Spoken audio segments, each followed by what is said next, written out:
Welcome to Double Fries No Slaw, the morning show here on a Tuesday morning, presented by Decadent, a coffee and dessert bar. I think we're just going to roll into things and start getting going pretty hot and heavy because we got a lot to talk about today, a lot of news, ACC schedule, a commit, a decommit, a lot of things going on. So I doubt we do callers today, but I don't think we've had any callers for a while. So you guys are sick of talking to me, I guess, and just want to listen. So that's fine. Appreciate Decadent, again, a coffee and dessert bar. Appreciate BetUS. We'll talk about them in just a moment.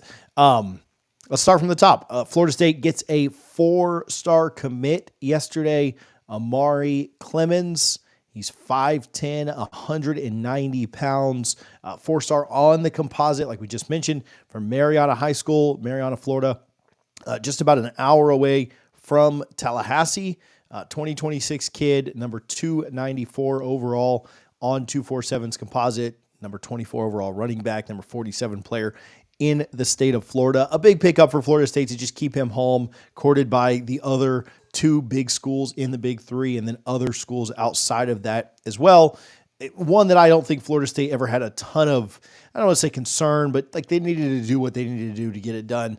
But they were on him. It made him feel very comfortable once his mom got on campus, once his family was around. I think that was a big deal. And so picking him up is a big deal. I don't protect Clemens as just the, I don't think this is Dalvin Cook 2.0, but a really solid player who ran the ball very effectively, 1,880 yards on just 153 carries. That's over 12 yards a touch. He had 34 touchdowns, which is just insane. Obviously a man among boys where he is running.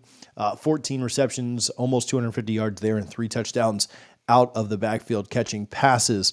Again, both rivals involved, which I think makes it kind of fun, kind of unique. You certainly want to take care of business when rivals are involved. We've seen guys go from Tallahassee to Florida. Florida just picked up a kid in the 2025 class that was a Tallahassee native.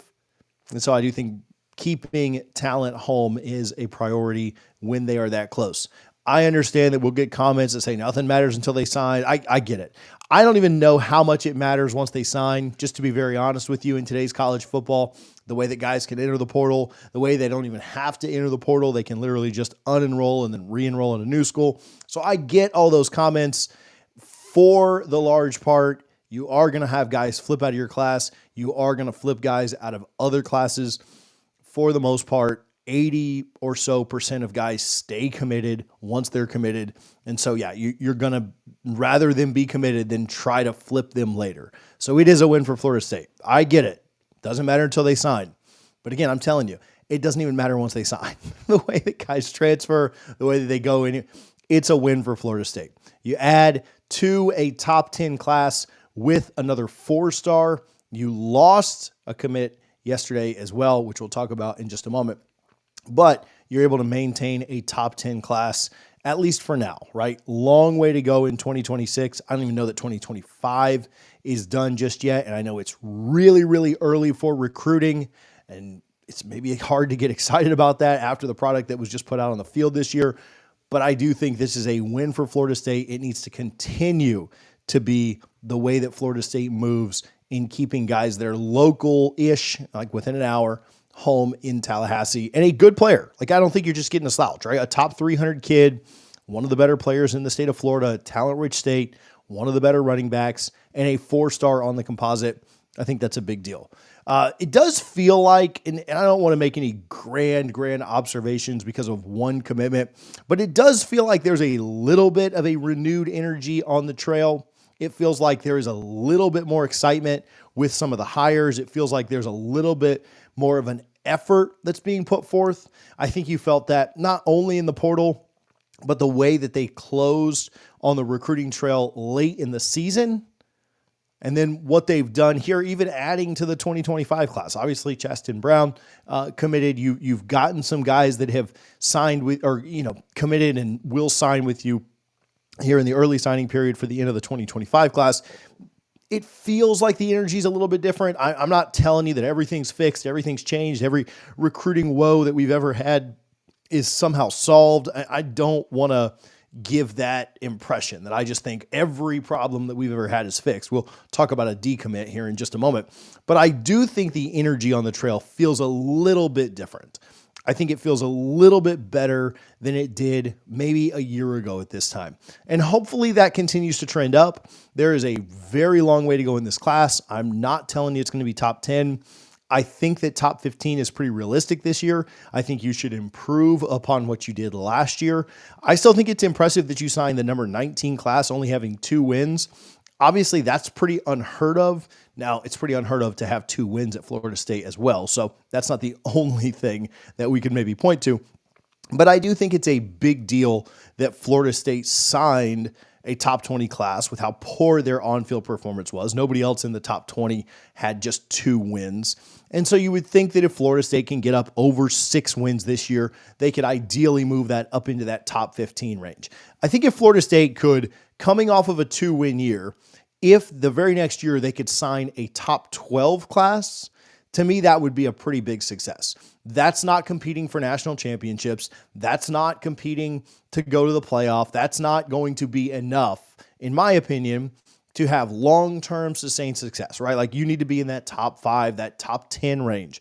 But if Florida State could put together a top 12 class this year and then continue to build on that and maybe get up in the top 10 in the 27 class and beyond, then I think you're kind of moving back in that right direction. I don't know that Norvell has 5 years to get this thing fixed. And so what he does in the portal is what's going to matter for the short term. But if he is able to start to get this thing trending back in the right direction, you are going to need a base of good recruiting talent to continue to get this thing to tick up. And so my goal for 2026, recruiting class would be around 12th. If that ends up at 13, 14, even 15, I'm not sweating that so much. If you could maybe push toward that top 10 because you take a bigger class than you did last year, certainly not going to complain about that. But if you can be around that 12th, you're probably going to be second in the ACC, maybe third worst case. But you're probably going to be top 2 in the ACC. And to me, that's what Florida State's goal kind of needs to be at this point, right? You'd love to sign the number 1 class. There's no doubt about that. But your goal needs to be getting back to the top of the ACC. Right now, obviously nowhere close to that. Miami, Clemson, kind of in an upper echelon. But there's no reason that within a year or 2, Florida State couldn't be number 3 in that conference, or maybe even overtake Miami to get to number 2 based on how this year for them goes and going forward. So feels like a different kind of energy on the trail. I'm not buying fully. I'm not drinking the Kool-Aid again or anything like that, but it does feel a little bit better than where we were maybe a year ago. Running back recruiting, I'll be honest with you, I've been kind of critical of Yak. I don't necessarily, I think he's done fine. I think Florida State could have potentially improved there? Yes, but at the end of the day, you kind of give flowers when they're due. I do think that Yak has done a good job of getting local kids. Obviously got Danzy as well. Obviously Cam Davis, huge FSU guy, credit there where credit's due. Byron Lewis was a massive win for this staff. And so I do think that some of the criticism or some of the questions around Yak may be answered a little bit more as he continues to get guys. I don't want to buy this guy a new Lamborghini because he got a local kid to stay home, but it's better than the alternative, right, of him letting him go somewhere else, especially to a rival potentially. I'd like to see another running back added to this class. I wouldn't be surprised if they added another running back to this class. And so we'll see, right? Like get me 2 blue chip running backs, and then you're probably back in the good graces. So excited for Clemens. Excited to have him as part of this class. And again, a long way to go. I know the comments will say it doesn't matter until they sign. I get all that, but I am glad that he's in this class. Let's give some love to Decadent, a coffee and dessert bar. You can visit all 3 of their locations, Warner Robins, Georgia. I don't know why I said it like that. Modesto, California, and Fulton, Maryland. If you're anywhere close, make sure that you stop in and tell them you heard about them on Double Fries, No Slaw. Let's move on quickly, and I'll try and get through this all of these as fast as I can because I want to talk about the schedule. I want to talk about Brady Smigel decommitting, but I also want to get to some comments and stuff. So hopefully we can move through this fairly quickly. But Brady Smigel, I don't know, decommits from Florida State. Likely, in my opinion, probably didn't see himself as a fit in this offense. I think that there's a weird kind of narrative that Gus's offenses are so different than Mike's, and both Gus and Mike have kind of come out and said, like, That's not really the case. Like Mike came up under Gus. There are some different wrinkles, but essentially they like to do a lot of the same things. And so this is the second QB that has either now decommitted or left in the portal, right? You think about Luke, thinking that they weren't really a fit for what Gus wanted to do. And so I don't know if one of two things is true, and I don't know which side it is. Either Gus and Mike are lying when they say their offenses aren't that different, which I don't necessarily think they're lying. That's not my take. Or they're not doing a good enough job talking with recruits about how similar their offenses were. Because Gus and Mike are telling you that their offenses are pretty similar and they like to do a lot of the same things and they're not massive changes coming in. And recruits are kind of, and guys on the roster, like Luke talking about this, are under the impression that things are very, very different. So which side is it? Are Gus and Mike like wrong? Are the offenses so different that QBs don't even want to be a part of it? Is that just maybe maybe there's a third option. That's just kind of a convenient excuse as to why guys leave. Or are they not doing a good enough job conveying that their offenses are very similar, that things aren't changing that much, that they still can be successful in this system? I don't know. I don't know the answer to that, right? It's just kind of an open-ended question of, well, where is the disconnect, right? Because we're being told one thing over here, and then recruits and players have a little bit of a different impression over on this side. I don't know what the answer is, but again, there's a trend, and I think that trend will stop because now Gus will be recruiting guys that he's got a relationship with, but that is kind of interesting to me or strange to me. I do think that Florida State will probably pick up a blue chip quarterback. I know they're targeting 2 or 3 right now. We can maybe do a video later on QB options, but that's not really the goal of this video. I'm not panicking. I'm not melting down that Brady decommitted. I do think that he's a really good quarterback, and it does stink to lose him, but maybe somewhat understandable, right? If he's under the impression that the offense isn't the best fit for him, it's good to get this over with now and not get played for an entire cycle like Tramel Jones did last year. So yeah, I'd rather this happen now than in October and leave you scrambling to go get the Oklahoma kid or go get, whomever. So it's not good that you have a top 10 quarterback decommit. I would certainly rather a top 10 quarterback decommit in January than in October or November, like happened to you last year.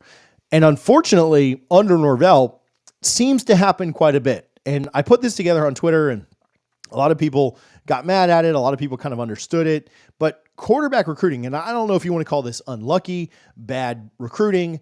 Obviously, you can justify or you can kind of answer any of these. You can kind of look at it and say like, well, this one there's an answer for, this one there's an answer for, this one happened because of this one happened because of that one.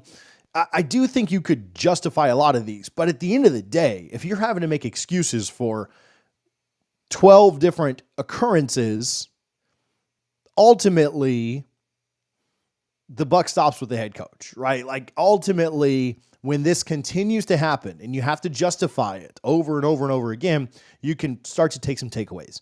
If you look at every quarterback that Florida State has had contact with or been recruiting at some point under Mike Norvell, it has not ended super well. Now, you look at Sims, the very first one, decommitted. Obviously, I think Florida State moved on from him. I'm not blaming Norvell for that or anything, but there's your first decommitment. You then got Chubba Purdy and Tate Rodemaker. Both of them transferred, right? Tate was here for several years, but then transferred. Luke Altmaier, decommitted from you. Mackenzie Milton was brought in through the portal. He was terrible. Nico Marchiol, decommitted from you. You went and got AJ Duffy after that. He didn't want to play with 2 quarterbacks. So you can start to justify some of these things. AJ Duffy transferred. Chris Parson didn't want to be on a roster with didn't want to be in a class with 2 quarterbacks. He decommits.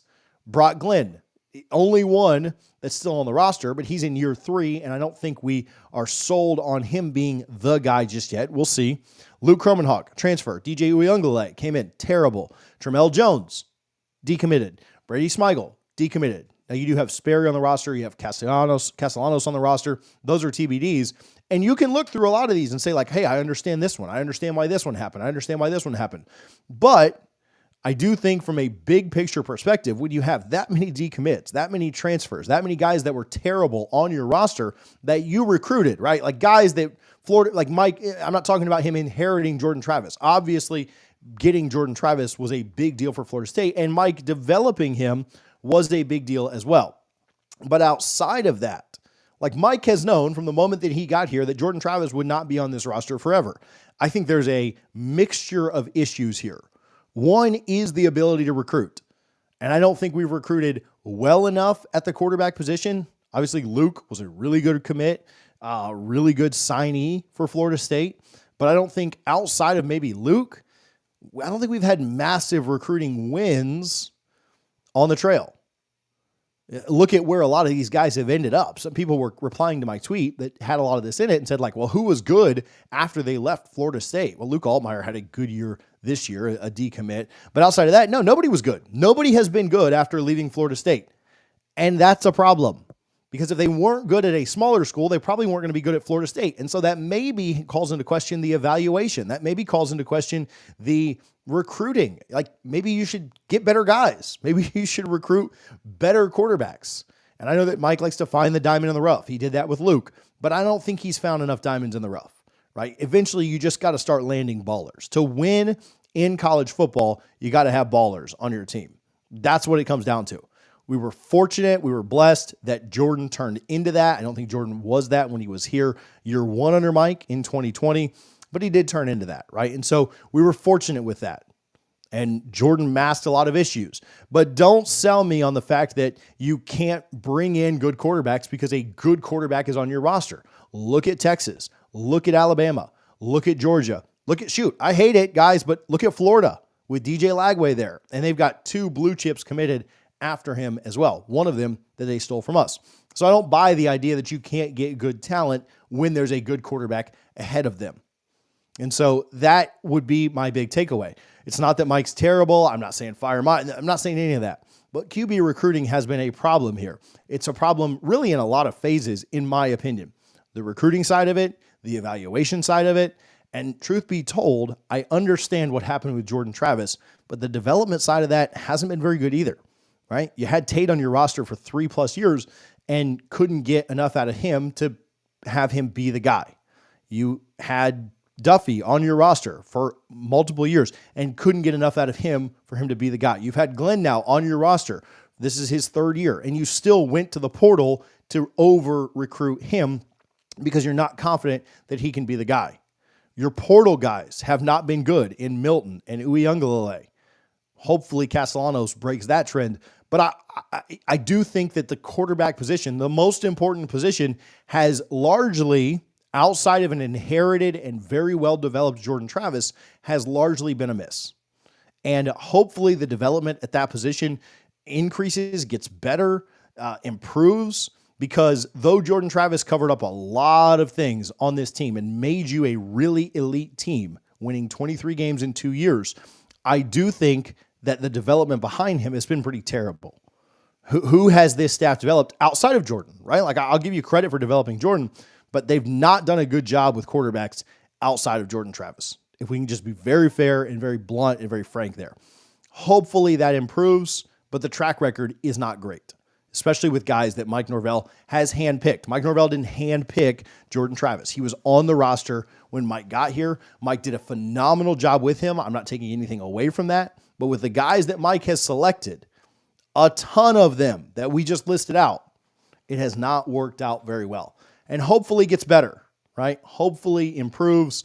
Hopefully we start to see some of that this year with Castellanos. Hopefully Sperry ends up being a guy, right? Like I'd love for Kevin Sperry to be really, really good. I don't have a lot of thoughts. I don't have a lot of projections on that. I don't think he's super close. Maybe Brock Glenn steps up and is your guy this year, beats out Castellanos. Again, don't have a lot of projections for that. I think Castellanos starts that Bama game, but we'll see, right? I think that quarterback position is so important, and I think it really is what hopefully will get Florida State kind of turned back around is the improvement in that room. Questions about Tokars, questions about the quarterback. If you're a quarterback coach, and we probably give Dillingham a ton of the credit for what happened with Jordan Travis, if you're a quarterback coach, you have to develop and recruit quarterbacks. That is your job.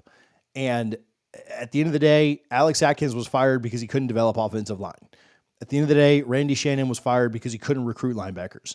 At the end of the day, Odell was probably asked to move off field because they didn't think they were getting enough out of the defensive line. All those things. Same thing with Ron Dugans. Couldn't develop a wide receiver. We'd bring in talent, couldn't develop them. I think if you go through this many quarterbacks, if you've had this much of an issue, there would be probably some questions around, what's happening with Tokarz. I'm not saying you fire him. I'm not calling for somebody's head in January. I do think that it's probably fair to mention his name in a segment like this, talking about QB recruiting. I'm more than happy to hear your comments. I know that, negative things don't typically do as well. Everybody likes to drink the Kool-Aid. Everybody likes to be super positive, super hyped up about things. I'm not necessarily reading the live comments right now. I will go back through them if we get some time at the end. But I do think, if you're watching this on replay, I think it's a fair question of what the heck's going on at the quarterback position at Florida State. Again, Jordan covered up a lot. Jordan's not here anymore. We can't live on 2023 anymore, right? It's 25. We won 2 games last year. It's time to start talking about other people than Jordan Travis. Before we get to the schedule, I will give some love to BetUS. Appreciate them for their support. If you're betting on the Super Bowl, if you're betting on college basketball, if you're betting on tennis at 3 a.m. in another country, make sure you're doing it with BetUS. YouTube 150 gets you 150% sign-up bonus on your first deposit, 125 on your next 2.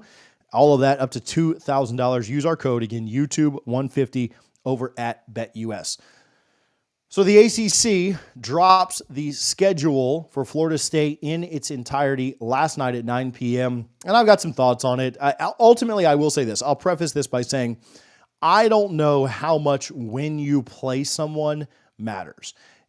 It matters some, and I don't want to say it's irrelevant, but I don't know that it is the end-all, be-all. Now, there are always some games you'd rather have at certain times of the year, like you don't necessarily want to go up to UVA late in the year and play that game in freezing cold temperatures. You don't necessarily want to play Clemson and Florida in back-to-back weeks. You wouldn't want to play Miami and Clemson in back-to-back weeks, and Florida State doesn't have to do any of that. But most of the time, when you play someone matters less than how you actually just go out and execute. I've never gotten to we do a lot of projecting early in the year, and when the schedule comes out and we talk about, oh man, if this game was here and this, that, and when the games get played, everyone's dealing with injuries, everyone's dealing with wear and tear, everyone's dealing with this, that, and the other, the flu, COVID, whatever. Everyone deals with those things. And so, yeah, would there be some games you'd like to have in different places? Yes. I've never gotten to game week and had the thought, oh man, I wish we were playing this game in 3 weeks and not today, right? So it's cool to talk about now. Impact when it really happens, probably somewhat minimal, but it's fun to project out now, right? And I do have a couple of complaints about the schedule. I think there are a couple of things about the schedule that do work out in Florida State's favor. Bama week 1, East Texas A&M week 2, a bye week in week 3, week 4, Kent State, week 5, UVA. October starts with Miami. Then you play Pitt.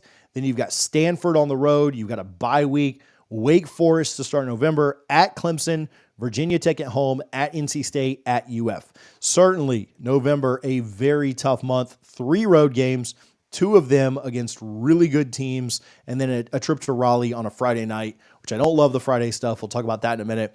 And then Virginia Tech. I think Virginia Tech's very capable. Virginia Tech would have beaten Florida State this year, and we'll see how both teams match up later. That's your best chance for a win, in my opinion, in November. Not that you couldn't win one of the other 3, but certainly playing it at home at Doak with 2 weeks to go until Thanksgiving is probably your best shot. Couple of thoughts quickly on the schedule. I hate the way the bye weeks are set up. I don't think they're advantageous to Florida State at all. I would have really liked to see an ACC game there in week 3. I don't really understand what the advantage or what the reason for putting a bye between East Texas A&M and Kent State is. I don't think you need additional time to prepare for either one of those teams. I don't think you need additional time to rest up after either one of those 2 teams, right? A bye between East Texas A&M and Kent State feels completely wasted to me, and I would have much preferred the ACC to give us an ACC game that weekend. I wouldn't even have cared if it was Miami. I wouldn't care if it was Clemson. I don't really care who it would have been. Anything would have been better to me than a bye. And then I would have loved, honestly, if you'd have just switched the UVA game and the Miami game, the UVA game and the bye, I would have loved to have the bye before Miami. Obviously, Miami's probably got some gripes about their schedule too. They have a bye before they play us and then a bye after they play us. That's really weird to have 2 byes within 3 weeks. But I don't love the way that our first bye is set up. And then to be very fair with you, I don't love the way the second bye is set up either. You play Pitt and then Stanford. I'd take the bye after Pitt or after Wake, but you've got Stanford by Wake. 2 of the worst teams in the ACC. I know that we were the worst, but 2 of the worst teams in the ACC with really bad rosters. 2 games that Florida State will probably be favored in, even though one of them is on the road at Stanford. Again, I don't think you need extra time to recover from playing Stanford, and I don't think you need extra time to prepare for playing Wake. I would have much preferred to play Wake first and then had your bye before Clemson. Now, the ACC certainly wasn't going to give Florida State a bye before Clemson and not give Clemson a bye before playing Florida State. A lot of times that game is on the same weekend. It's not this year. A lot of times that game is on the same weekend as Florida, Georgia. Both Florida and Georgia always have a bye before playing each other. That's Florida's biggest conference game. I would like if the ACC would give us just kind of an understood bye before we play Clemson. A lot of times that is how it worked out back in the day when we were both in the same division. You knew that was the game of the year in the ACC. You knew the winner of that was probably going to go to the ACC championship, and more often than not would win the ACC championship, going to either the college football playoff, the BCS national championship, or at least the BCS or New Year's Six bowl game. And so I would have much preferred the bye to come after Wake as opposed to before it. Again, I think both byes set up are just kind of dumb. I don't think they're advantageous to Florida State at all. They're advantageous of, the wear and tear of a season and you get the bye week to rest. But I mean, everybody gets that. They're not strategic, right? Miami gets a bye before playing us. They have 2 weeks to prepare for us. We play on a Friday night. We get an extra day, a Friday night where we're on the road. And so you bake travel into that. I don't even know how much of an advantage it truly is. UF and Clemson in the same month is tough. In an ideal world, I would have liked to avoid that. I would have liked to have Clemson maybe in October, play Florida in November. That way you kind of have your 3 biggest games stacked. August, I guess, but essentially September having Bama, October having Clemson, November having Florida. That's not like a huge gripe, but ideally I think it could have been a little bit better if you didn't play Clemson in the same span as playing UF. I think back-to-back road trips at NC State and Florida are tough. Could have maybe avoided that by flipping some things around. You do get the extra day. That being on a Friday is a slight help, I guess, a Friday night in Raleigh as opposed to a Saturday where you lose the day of travel. I don't know. Friday nights in Raleigh seem like an absolute death wish, so we'll see how that goes down. I don't think this is the ACC screwing us or anything like that, but Miami and Pitt are both tough games back-to-back. Miami, very, very talented. Pitt, very, very physical. And so that's kind of an interesting kind of back-to-back there. Florida State, honestly, at this point, if they can go 1-1 in that, I think you'll be pretty happy. Pitt started 7-0 last year. They finished 7-6, so they were certainly cold to start the year. Hopefully that carries over. I feel like I'm just whining and moaning and complaining at this point, but I do hate 2 Friday games. I don't know how you guys feel about Friday games, but I hate them. I absolutely cannot stand playing on Friday.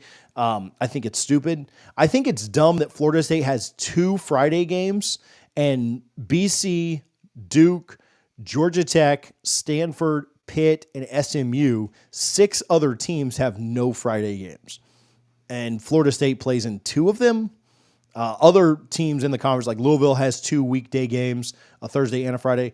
Other teams also have 2. So it doesn't make a lot of sense to me that you would put with a 2-win season, your biggest brand, your premier brand of the conference that gets the most eyeballs, that you would put them on a Friday as opposed to putting them on Saturday where they belong. And then you give BC, Duke, and Georgia Tech, Stanford, Pitt, SMU, no games on weeknights in the ACC. That's a little bit annoying to me.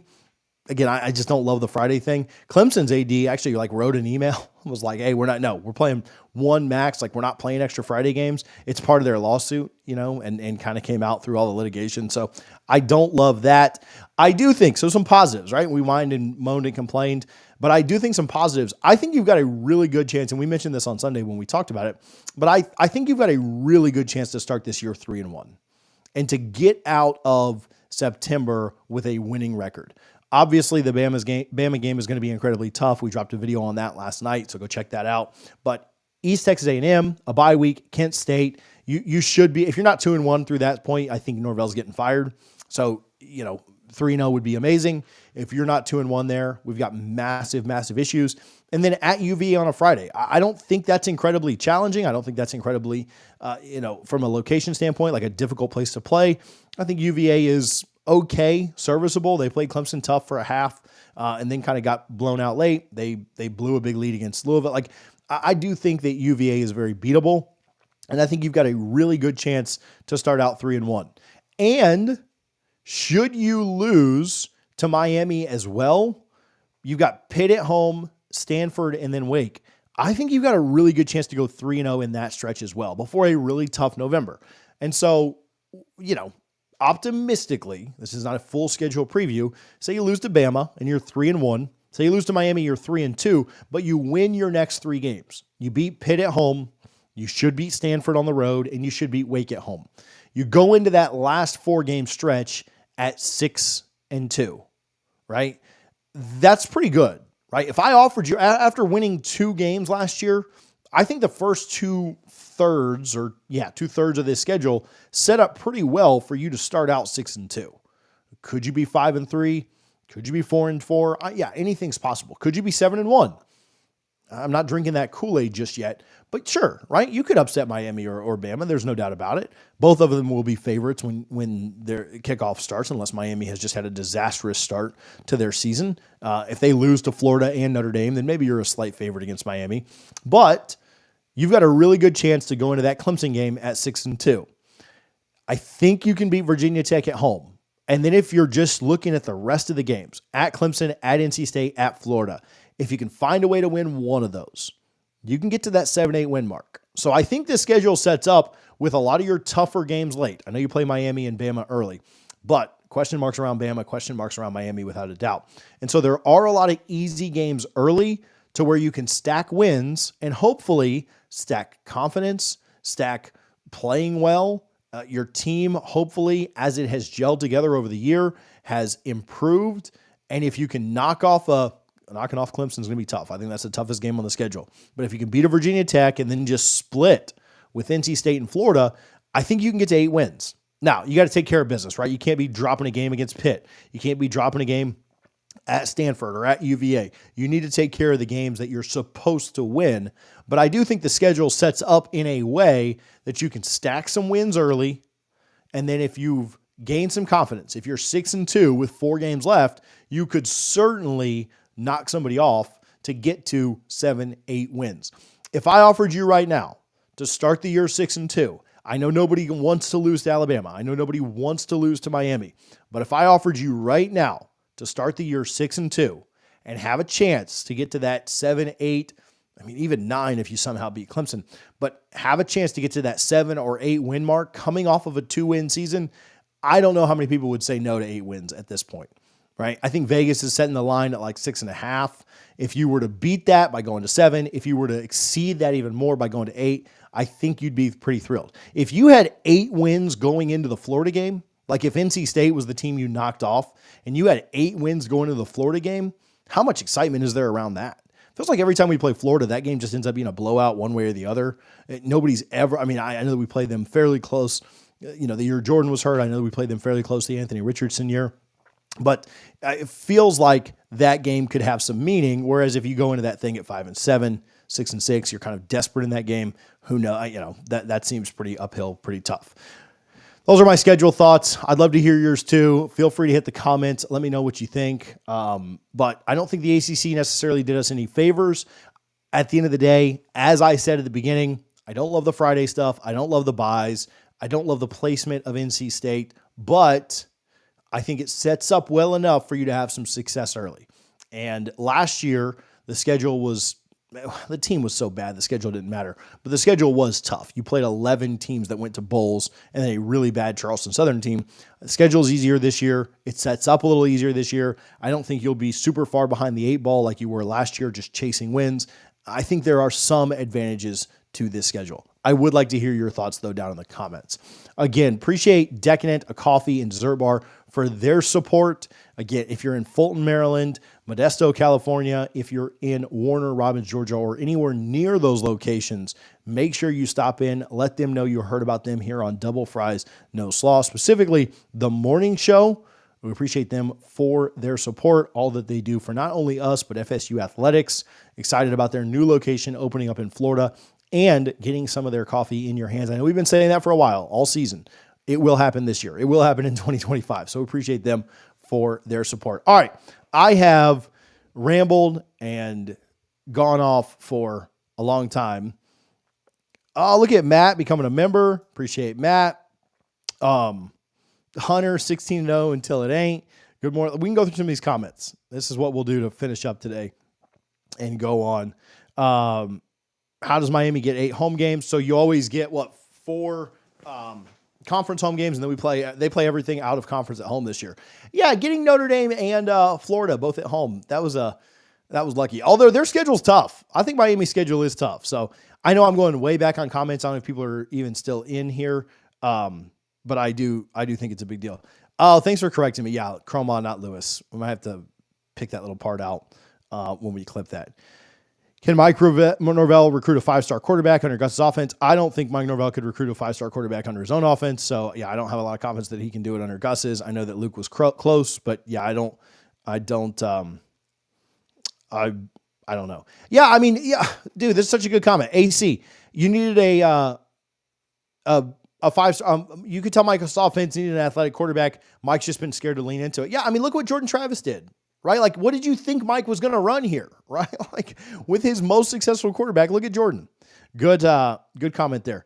Trey, I think Gus is going to help a ton at recruiting. If we can get Duckworth, that would be massive. I agree. I'm wondering which direction they go fully. I know they're talking with like 2 or 3 quarterbacks right now, but we will do a video. We will do a video on that later. Yeah, Tokar's comment, I don't necessarily disagree, but I'm not going to read it out loud. I give Jordan credit to Kenny. I agree with that completely. Yeah, quarterback evaluation play has been terrible for sure. Good comment there from Andre. I didn't mention Jackson, but yeah, you're right. Like, it would have been nice to see just what he had. The season was over. It didn't matter anyway, but just his athleticism. It'll be interesting to see if he develops or grows at all, if he gets any looks this year. If Castellano struggles or if he gets injured or anything like that, would they maybe look at Trevor? I don't know. I don't know what kind of throws he's making in practice, right? That obviously matters a lot. I've gone 37 minutes without shutting up, so I did have to take a sip of that decadent there. All right, let's look through a few more comments here, and I'll try and get to as many as we can. If Mike goes undefeated, let him go. He can recruit and coach maybe Memphis. Yeah, if he goes undefeated, I have a hard time thinking of him getting let go. I've always enjoyed one Friday game because we're used to it, going to Louisville or NC State to get a win while the whole country watches, but 2 is insane. Yeah, okay. So I might go. That's a good comment there from who commented that. I missed it. Enish. Am I reading that right? Enish. Tell me how to say that. Write that phonetically for me. Okay, I went to Louisville on the Friday night game. It was fun. Ton of fun. It was also cool to have that win in our back pocket, to come back with Tate playing and watch college football the next day, knowing that we had won. All that said, 2 is crazy. When 1, 2, 3, 4, 5, 6 other ACC teams, 6 of 10 don't play a Friday night game. Why are we playing a Friday night game? Like, that doesn't make any sense to me. But yeah, like I 1 is fine.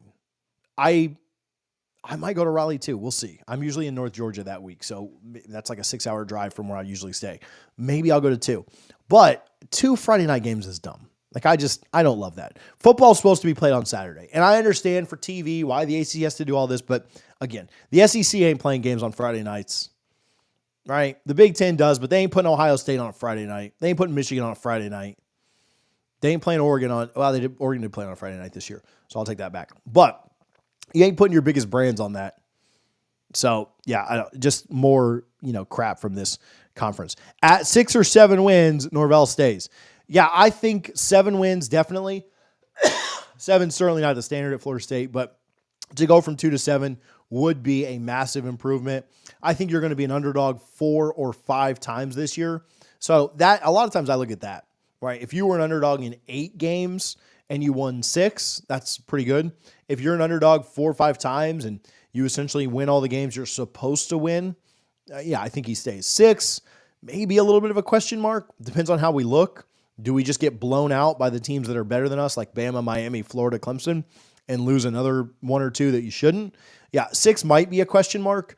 7, I am almost positive that with 7, he stays. How do you compare the entire offense and don't get the? How do you compose the entire offense and don't get the right player? How to know the right players for it? Sorry, I'm not. That might have been one from earlier.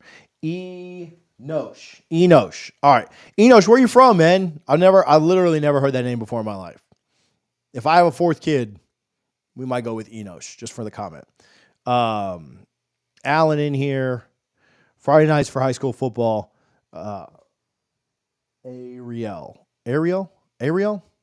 I don't know. And y'all got some tougher names. I need like Tom or something to comment. Yeah, no, I don't love the Friday stuff. What do we got here from Andre? How is center looking? Nobody mentioned that position. Enosh. Oh, born and raised in Tally. I've never heard of Enosh before. All right, that was a better phonetic writing for me, though. Andre, how's the center position looking? I mean, I think it's going to be that Wake kid, right? Didn't the Wake kid like win all ACC this year? Like he's got Harlan. Do you have the name on that? Sorry, we took too many transfers again, so I don't have the names on everybody. But I think it's the Wake kid. He won like all ACC. I feel pretty good about that. And then Jacob Rizzi backing him up. How is the center position looking? Oh, Yanni. If Norvell goes and we bring in a new head coach, do they have to work with the new staff? You're talking like the staff that's on here. Yeah, Luke Pettibon. Good call there, Yanni. Do they have to work with the new staff? I mean, like if a new coach comes in, they will absolutely bring in a new staff. Could there be certain pieces you keep? Like if you really liked Surtain or you really thought that this guy or that guy was a good addition, Tony White, maybe you keep the defensive side if you're comfortable with it. But I mean, most coaches are going to bring in a full new staff. Yanni, you're asking too many questions about Norvell leaving. Like we're too far away from it, man. We're at least 11 months away. So you got to slow down on this. You're going to get me fired. Dude, we rambled for a long time today. So, but I did want to talk about the commitment, the decommitment, and the schedule for sure. Yanni, so the staff gets canned after one season costly. Yeah, for sure. Yeah, Norvell for financial reasons, Norvell needs to work out this year. And you might not be sold on him like long term. I don't have super warm and fuzzy feelings that like Norvell's going to win national championships at Florida State like maybe we thought a year or so ago. But I do think that in an ideal world, obviously, 1, he works out because you don't have to hit the reset button and he gets recruiting figured out. But 2, yeah, firing the entire staff that you just hired and gave like 2 and 3 year deals to after a season is costly. Although the way their buyouts work is the same as a head coach's buyouts. Like if Tony White got moved on from and landed somewhere else, like his new salary is going to cut into the buyout. Obviously, assistant salaries much lower than a head coach. Like Florida State could afford that. Like it wouldn't be great, but it wouldn't be the end of the world for sure. King, any word on the conference media contract? I suspect that ESPN is dropping the ACC network. I mean, the deadline is Saturday, right? So the February 1st is Saturday. I saw David Hale tweeted, works for ESPN and the ACC, covers the ACC, said that things are close to a deal. I don't know if they dropped the ACC network specifically, but they certainly, I don't think, are going to drop the deal completely. So I don't necessarily think that it's going away. The big question is, does it create an issue where a new grant of rights is needed? If the money changes, if the length changes, if any of that changes, does it kind of alter where the presidents would have to re-sign something? Obviously, at that point, Florida State probably would not re-sign. Neither would Clemson, maybe other schools as well. You'd still have a majority that approved it, so you'd be, the ACC would be fine. But I would expect that some kind of deal gets presented, announced soon. But you know what? We're 3 days away from that. Yanni, I get it. I don't accept a 6 or 7 win season this year. I mean, 8 would be 8 would be really nice if you could quadruple your win total from last year. Like that would just be a good feeling. It would feel nice. But I mean, just realistically, it's hard to know enough about this team to really give a definitive, like, I think they can win 8. If they go out and play really, really well against Bama, and whether they win or lose, like if that game's like a 3-point game or something, you'll feel better about the rest of the ACC schedule, including Miami. Clemson's always going to be tough. But if you played Bama to 3 points, you would. I mean, Florida's not Bama, right? Even with Bama struggles, like Florida would lose to them head to head.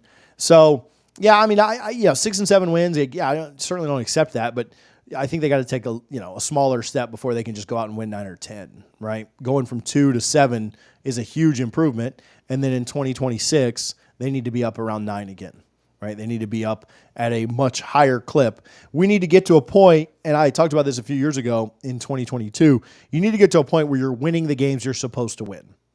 And this year, I don't know that Florida State's supposed to win against Bama, Florida, Clemson, even Miami may be in there, but they should probably win just about every other game. If they drop one and go 7-5, I'm not jumping off the Titanic just yet, but if you go 6 and 6, then you've lost a couple of games you're not supposed to. If you go under 6 and 6, then that's unacceptable. You're losing multiple, almost a handful of games that you're not supposed to. So I do agree, 6 or 7 is not good enough in general, considering where we were last year. If they can, in one off season, go from 2 wins to 7 wins, maybe 8 in a bowl.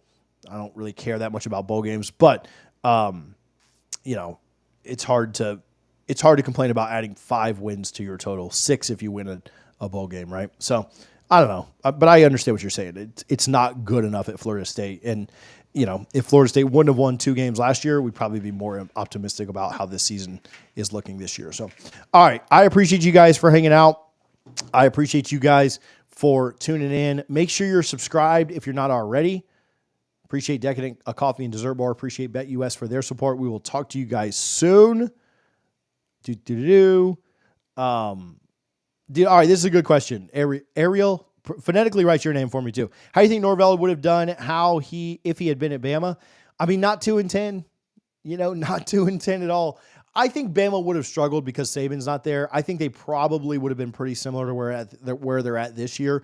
I don't think Norvell would have recruited quite as well. I think they would have gone 8-4. Would they go 9-3 this year? I think they'd have probably gone 8-4, right? I think they would have. They'd have struggled in the games they struggled with. But they probably would have lost to Georgia, but then beaten Vandy.